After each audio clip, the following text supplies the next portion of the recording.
नंदुरबार धुळे जिल्ह्यातील नाशिक रहिवासी आदिवासी बांधवांचा स्नेह मेळावा रविवार दिनांक 19 जानेवारी 2025 रोजी नाथ कृपा लॉन्स आरोग्य विद्यापीठ शेजारी दिंडोरी रोड नाशिक येथे मोठ्या उत्साहात संपन्न झाला। या मेळाव्याला आदिवासी समाजातील विविध मान्यवरांनी उपस्थिती लावून कार्यक्रमाची शोभा वाढवली। यावेळेस नंदुरबार धुळे रहिवासी नाशिक संघाच्या वतीने आदिवासी समाजातील नामवंत तसेच आपल्या कारकिर्दीत पदोन्नती उद्योजक सेवानिवृत्त असलेल्या नागरिकांचे सत्कार सन्मान यावेळी करण्यात आले।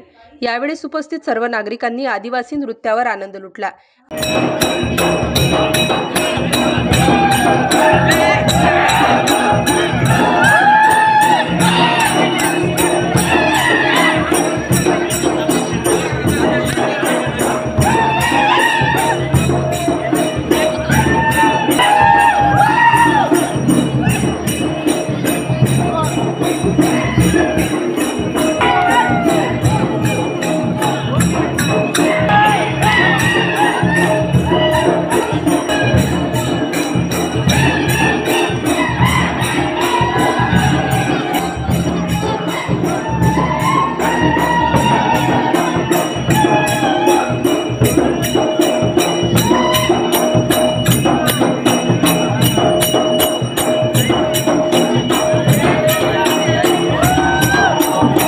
आदिवासी समाजाच्या प्रगतीसाठी विविध विषयांवर चर्चा करण्यात आली।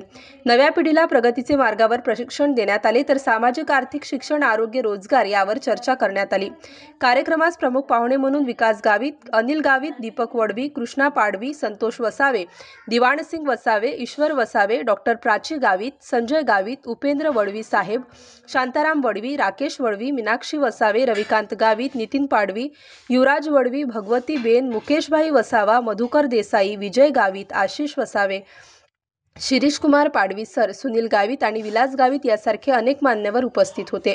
नियोजन समिती सन 2025 रिटेक नियोजन समिती सन 2025 विकास गावित साहेब, अनिल गावित साहेब MIDC, प्रताप पाडवी साहेब, दीपक वडवी साहेब, प्राध्यापक कृष्णा पाडवी सर, डॉक्टर संतोष वसावे साहेब, सौ doctor Prachi Gavit madam, doctor Jayamala Vasave, Upendra Vadvi Saheb, प्राध्यापक शांताराम वडवी सर, प्राध्यापक Rakesh Vadvi sir, Shrimati Meenakshi Vasave madam, Ravikant Gavit Saheb, Nitin Padvi Saheb, Yuvraj Vadvi Saheb, Bhagwatiben Mukeshbhai Vasava, Madhukar Desai sir, Vijay Gavit Saheb, Ashish Vasave Saheb, Shirishkumar Padvi sir, Sunil Gavit sir, Vilas Gavit sir यांनी कार्यक्रम यशस्वी करण्यासाठी परिश्रम घेतले।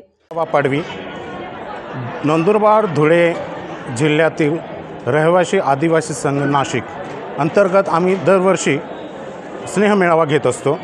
पूर्वीपासून हा मेळावा चालत आलेला होता, पण मध्यंतरी कोरोनाच्या कालखंडामध्ये कालखंड पडला, पण आम्ही 2023 पासून तर आज तागायत आम्ही नेहमीच दरवर्षी मेळावा घेत असतो।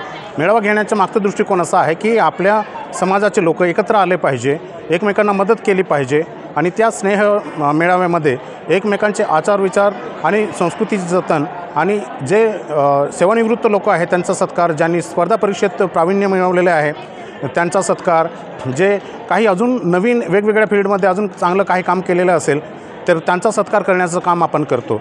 तर ह्या संघाच्या अंतर्गत किंवा ही जी नियोजन समिती आहे समितीनुसार की दरवर्षी आपल्या इथे जे येणारे जे लोक असतात तर त्यांना सर्व चांगल्या गोष्टी देण्याचं काम केलं जात असतं आणि इथे जे रहिवासी आहे त्या रहिवाशांना एकमेकांशी ओळख कशी राहील, वेगवेगळ्या विभागांमध्ये राहतात तर त्यांना मदत कशी होईल हा त्यामागचा दृष्टिकोन आहे। धन्यवाद। नंदुरबार धुळे जिल्ह्यातील जे आदिवासी बांधव नाशिकमध्ये राहतात त्यांचा मेळावा आम्ही दरवर्षी घेत आलेलो आहे। मध्यंतरी कोरोनाच्या काळामध्ये आणि आधी थोडा कालखंड गॅप गेला, परंतु आता सतत 3 वर्षापासून आम्ही हा मेळावा घेतो। याच्या पाठीमागचा उद्देश असा की आदिवासी बांधव जे नोकरीनिमित्त विखुरलेले सिटीमध्ये एकत्र येऊ शकत नाही, या निमित्ताने ते एक दिवस जो आहे आदिवासी उत्सव म्हणून आम्ही साजरा करतो। ते या दिवशी एकत्र येतात, त्या दिवशी आमच्या सगळ्यांच्या गाठीभेटी होतात, सगळ्यांचा आनंद आम्ही वाटून घेतो आणि ही संस्कृती जी आदिवासी आमच्या धुळे नंदुरबारमधली आहे ती आम्ही जतन करायचा प्रयत्न करतो। या ठिकाणी डॉक्टर लोक आहे, इंजिनियर लोक आहे, वरिष्ठ पोलीस अधिकारी आहेत किंवा सगळ्या क्षेत्रातले विद्यार्थी असतील किंवा नर्सेस असतील, ह्या सगळ्या प्रकारच्या लोकांना आमंत्रित करतो. गरजवंत लोकांना आम्ही मदत करायचा यामार्फत प्रयत्न करतो आणि ज्या वधूवर मेळाव्यासारखं एक वातावरण इथं तयार करतो की जेणेकरून वधूंना वर मिळतील किंवा वरांना वधू मिळतील अशा प्रकारचं आम्ही इथं नियोजन करतो आणि सगळ्यांना आम्ही. नाशिक स्टार न्यूजसाठी रोहित गायकवाड, नाशिक.